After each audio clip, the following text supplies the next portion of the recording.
Israel మధ్య తీవ్ర స్థాయిలో యుద్ధ వాతావరణం నెలకొంది. అదేవిధంగా నేను ట్రంప్ గారు వ్యాఖ్యలు చేసిన తర్వాత ఖచ్చితంగా యుద్ధానికి మేము అన్ని రకాలుగా సిద్ధంగా ఉన్నామని చెప్పి ఇరాన్ ప్రకటించడం జరిగింది.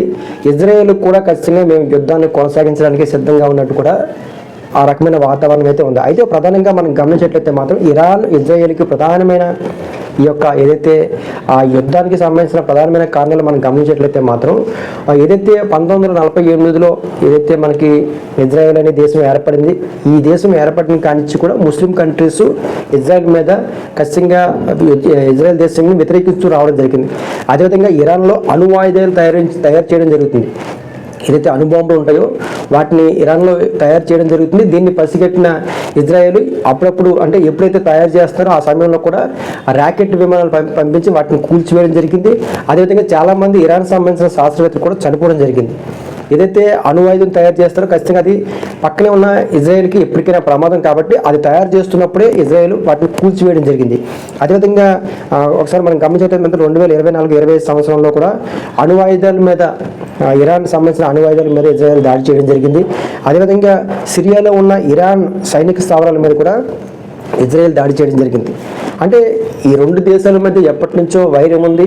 అదేవిధంగా ఇజ్రాయెల్ ఖచ్చితంగా ఇరాన్ని వ్యతిరేకిస్తుంది, ఇరాన్ ఖచ్చితంగా ఇజ్రాయెల్ని వ్యతిరేకిస్తుంది. అయితే ప్రధానంగా మనం గమనించినట్లయితే మాత్రం ఇరాన్ ఖచ్చితంగా అణువాయుధాలు తయారు చేయడం, ఈ రకమైన ఎప్పటికైనా ఇజ్రాయెల్ మీద బలంగా దాడి చేసే అవకాశం ఉంటుంది అని చెప్పి ఇజ్రాయెల్ భావించడం, ఈ యొక్క రెండు మతపరమైన దేశాలు అంటే ఇరాన్ అనేది ముస్లిం కంట్రీ, ఇక్కడ కూడా యూదులు సంబంధించిన కంట్రీ కాబట్టి ఖచ్చితంగా మతపరమైన విభేదాలు కూడా ఈ ప్రాంతంలో ఉన్నాయి. ఈ రెండు దేశాల మధ్య మతపరమైన విభేదాలు కూడా ఉన్నాయి. కాబట్టి ఖచ్చితంగా ఇరాన్ యొక్క ఏదైతే అణుస్థావరాలు ఏవైతే ఉన్నాయో వాటిని ఇజ్రాయెల్ తొలగించుకుంటూ వాటిని పేల్చి వేసుకుంటూ కూడా రావడం జరిగింది.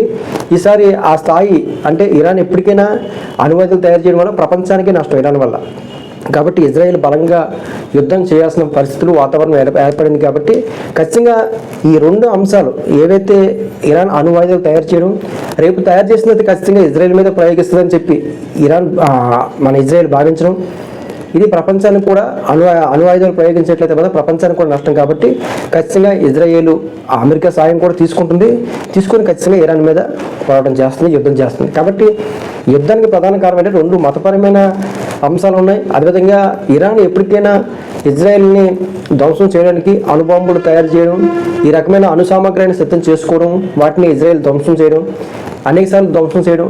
కాబట్టి ఈ యొక్క యుద్ధానికి ప్రధానమైన ఈ మూడు కారణాలుగా మనం చెప్పుకోవచ్చు. Thank you.